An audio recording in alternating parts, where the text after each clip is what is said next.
Day 38. The mortars did not begin until 3:10, but when they did, they came even heavier than it ever did the past few days. Not scattered harassment. A sustained barrage focused first on the western Royal Lao perimeter, then shifting quickly toward the Royal Lao artillery sector. The timing between impacts was tight, almost overlapping. The Royal Lao guns answered quickly, but the salvos were short and brief. At first light, I saw more signs of wear below. Fresh craters left unrepaired. Fewer men moving in the open. Artillery crews staying low between missions. By mid-morning, our ridge took coordinated harassment again. Small arms bursts snapped through the trees while a single mortar round landed just beyond our eastern trench. That combination, suppression with indirect fire, is becoming routine for us. No one panicked to this daily harassment anymore. Just another day on the ridge. We shifted again, staggering across the contour in irregular spacing as we've been doing daily. The men respond without hesitation now. Routine has replaced surprise now for the men. Around noon, I observe the enemy moving along the northern trench system again like they have been doing daily now. In the afternoon, enemy recoilless rifle and the Royal Lao artillery had their usual everyday dual exchange fire. Everything here had become a daily routine now. Even the clouds is the same old low and thick through midday weather that's still preventing aircraft overhead. It's like dreaming the same nightmare over and over again with no end in sight. Day 39. The mortars began again at 2:50 night time. Not heavier than yesterday. 3 rounds struck near the western Royal Lao perimeter. Then 2 near the artillery sector. Then silence for several minutes. Then another cluster. The Royal Lao artillery answered, but just in short bursts before going silence. At first light, I could see Royal Lao soldiers down below in the valley moving sandbags again, repairing some craters that remain unfilled. By mid-morning, our ridge took small arm suppression again, controlled bursts snapping along our tree line. My men didn't even flinch this time. A few even laugh and joke while bullets snapped our tree line. I shifted my men slightly anyway, not far, just enough. Around noon, I observed the enemy activity on the northern ridge again. The usual, everyday routine. But today I scared myself when I woke up noticing that I fell into a deep sleep while watching the enemy from our position. My men noticed and didn't wake me up, letting me have the best sleep I've had in days. And that scared me more than anything. The enemy have been preparing for the past month now, and every sign shows that they have been ready for a full assault for a while now. So for each day, to keep passing by with no actual enemy full-scale assault is making me lose it mentally. One of my men asked quietly today how many shells the Royal Lao artillery guns have left. I told him enough. Whether that is true, I do not know. But to me it does really seems like they have enough, as even today the Royal Lao artillery team had their usual daily afternoon exchange fire with the enemy from the northern ridge. Even the cloudy sky is the same old weather for the past weeks now. I don't know if this is also a part of the enemy's strategy to grind us down mentally as well, but I have to admit it's working, at least on me. It makes me almost want to yell out at them, to demand an answer that if they're ready, then what's the hold up? Day 40. The mortars began earlier tonight, midnight. A short, sharp barrage near the eastern Royal Lao perimeter, followed by a pause long enough for men to think it was over. Then another cluster near the artillery pits. The same old enemy harassment, disturbing our sleep, striking the center, and then withdraw. The Royal Lao artillery guns answered with discipline, but the volume was quick and short. Before dawn, small arms fire erupted from the western sector of the valley, sustained longer than usual. Not just probing. It sounded like a deliberate push against a specific trench line. The exchange lasted nearly 20 minutes before fading. At first light, I could see increased movement from the Royal Lao below, stretcher teams moving carefully between bunkers. That is new. We have seen damage before, but today I saw wounded being moved in daylight. That confirms what I thought. By mid-morning, our ridge received a tighter bracket than any previous day, and that was also different. 2 mortar rounds landed downslope. The third landed directly between our primary and secondary positions, closer than ever before. One of my men suffered shrapnel wounds to the leg. Not fatal, but serious enough that he cannot stand.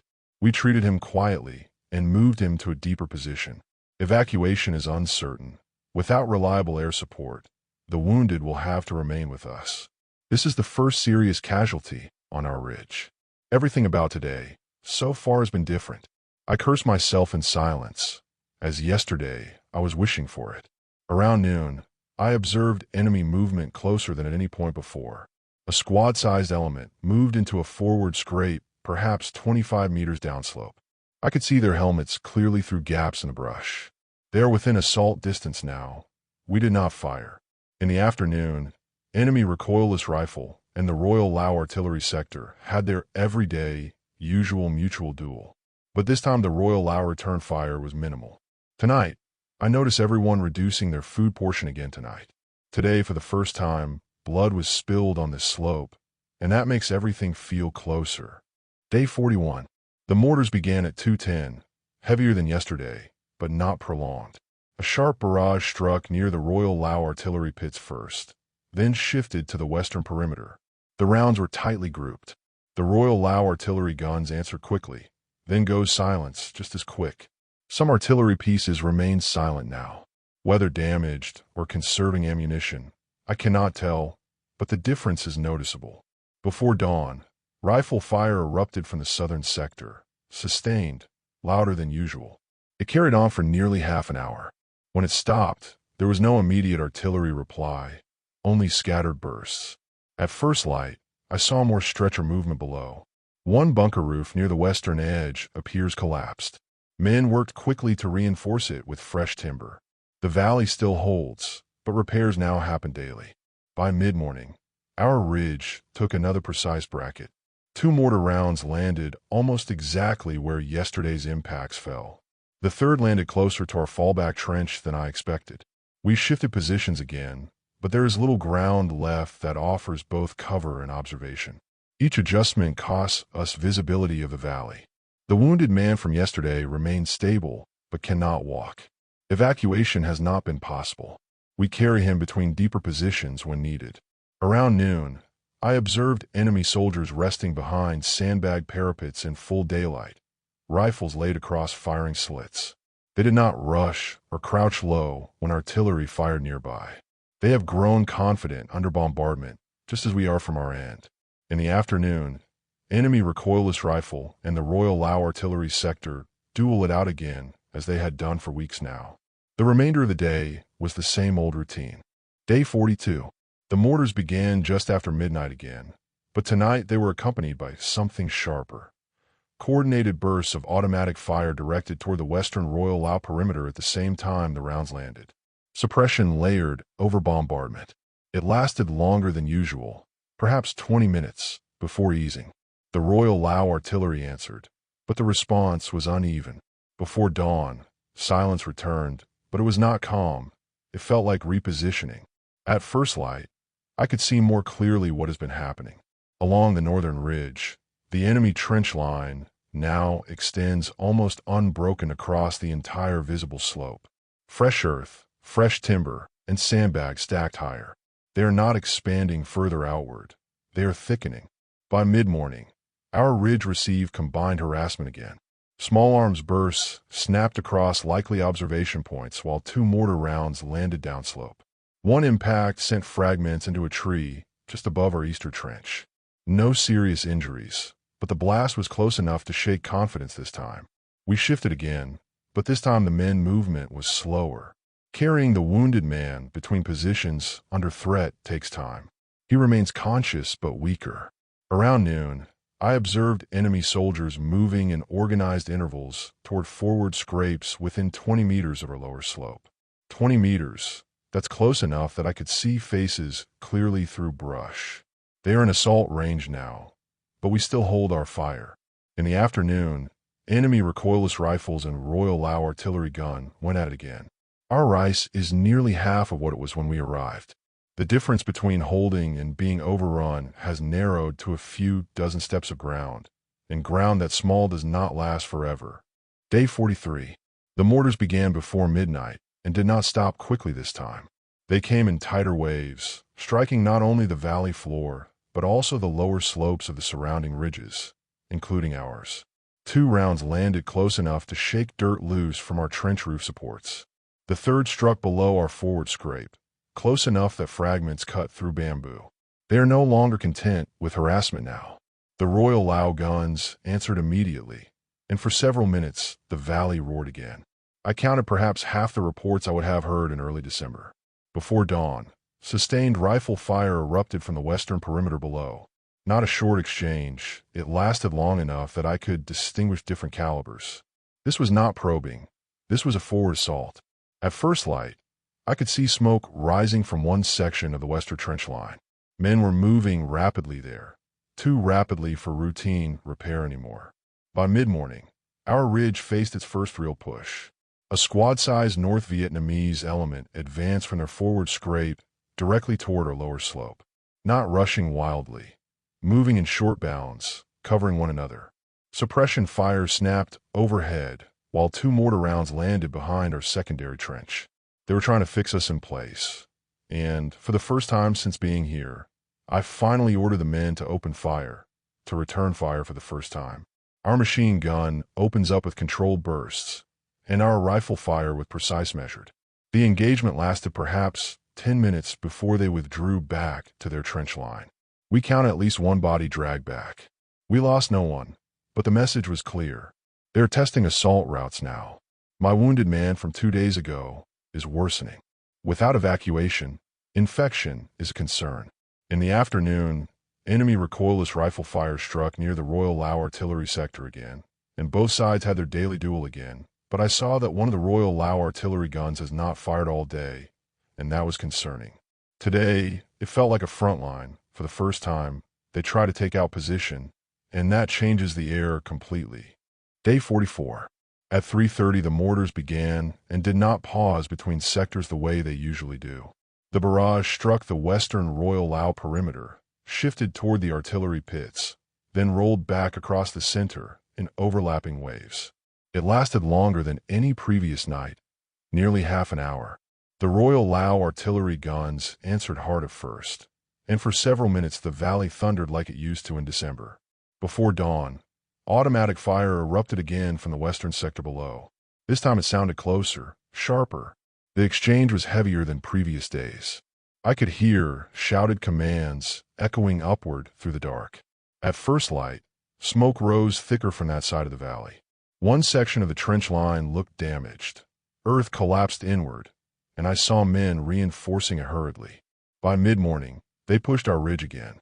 This time not just a squad, but 2 elements moved from separate forward scrapes at once, advancing in staggered bounds toward our lower slope.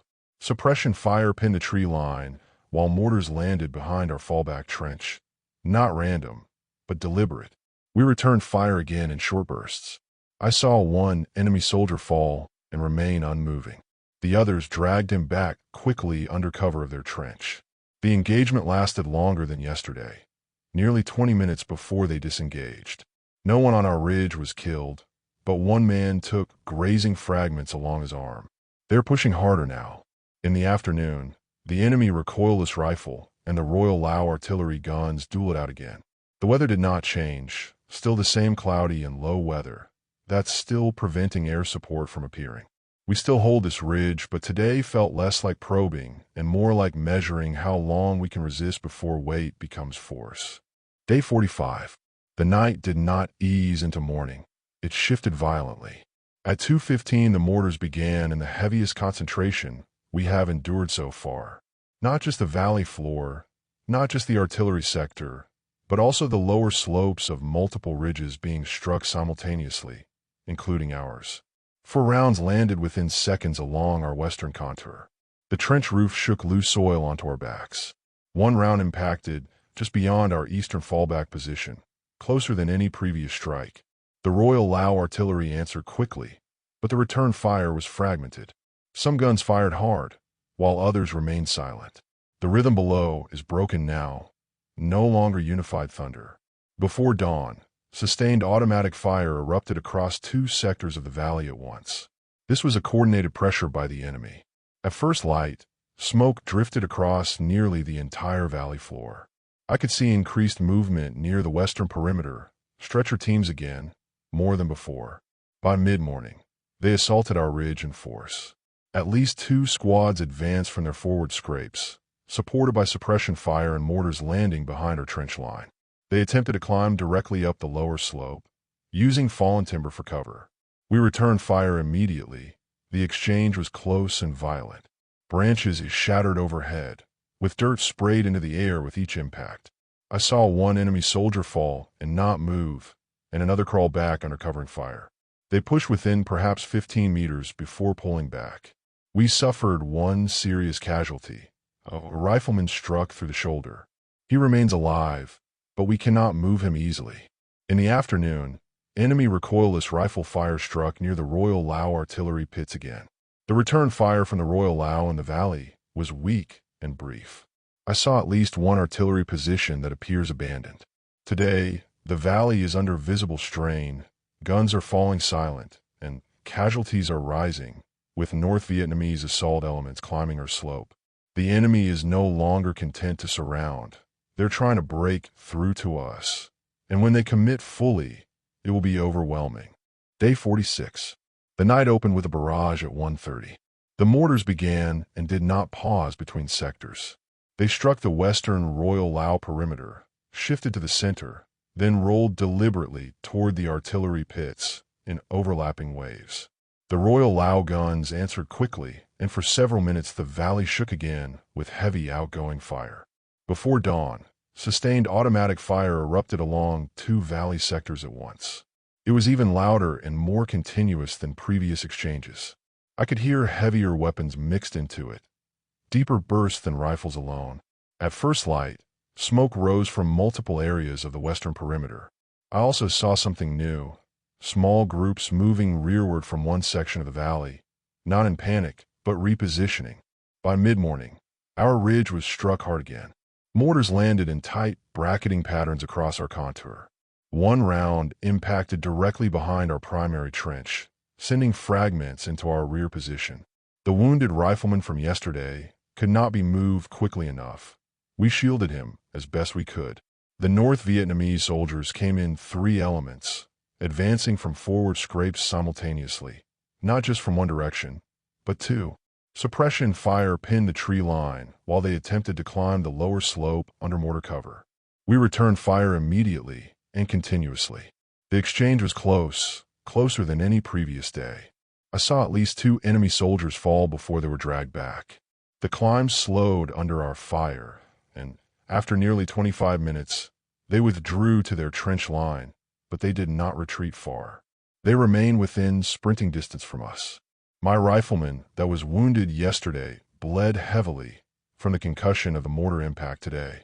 We couldn't stop his bleeding in time. He is our first soldier to die on this ridge. In the afternoon, the duel between the enemy recoilless rifle and the Royal Lao artillery went at it again. As for the remainder of the day, the enemy didn't try to climb up the slope again. As I sat for the remainder of the day, I thought to myself and talking to myself that, hey, air support would be really great right now. But looking at the thick, cloudy sky hanging low, we were on our own.